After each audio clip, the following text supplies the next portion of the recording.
รัฐมนตรีซอยว่าการกระทรวงเกษตรและสหกรณ์ก็ได้ลงพื้นที่ตรวจติดตามงานครับและก็มอบพันธุ์สัตว์น้ำให้กับเกษตรกรณอ่างเก็บน้ำลำพะยั่งตอนบนอันเนื่องมาจากพระราชดำริครับ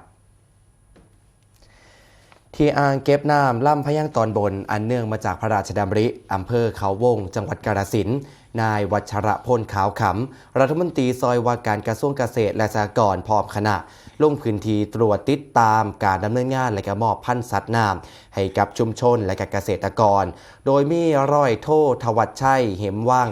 นายอำเภอเขาวงครับพร้อมหัวหน้าส่วนราชการเกษตรกรและก็ประชาชนให้การต้อนรับ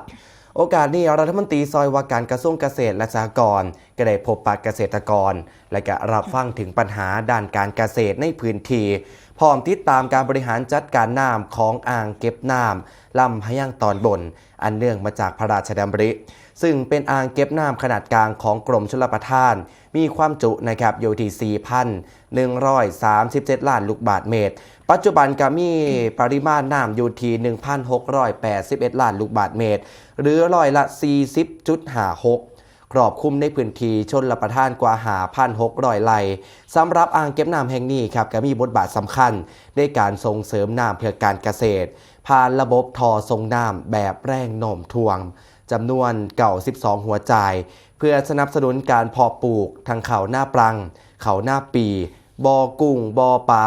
รวมถึงพืชเศรษฐกิจอย่างเช่นข้าวโพดพริกมะเขือและก็หญ้าเลี้ยงสัตว์ซอยเพิ่มศักยภาพด้านการเกษตรและก็สร้างรายได้ให้กับเกษตรกรในพื้นที่นอกจากนี้ครับรัฐมนตรีซอยว่าการกระทรวงเกษตรและสหกรณ์ยังได้มอบพันธุ์สัตว์น้ำไข่ไก่และก็เมล็ดพันธุ์ข้าวให้แก่ชุมชนและก็เกษตรกรเพื่อเป็นการลดต้นทุนและการสนับสนุนอาชีพทางการเกษตรอีกนำครับ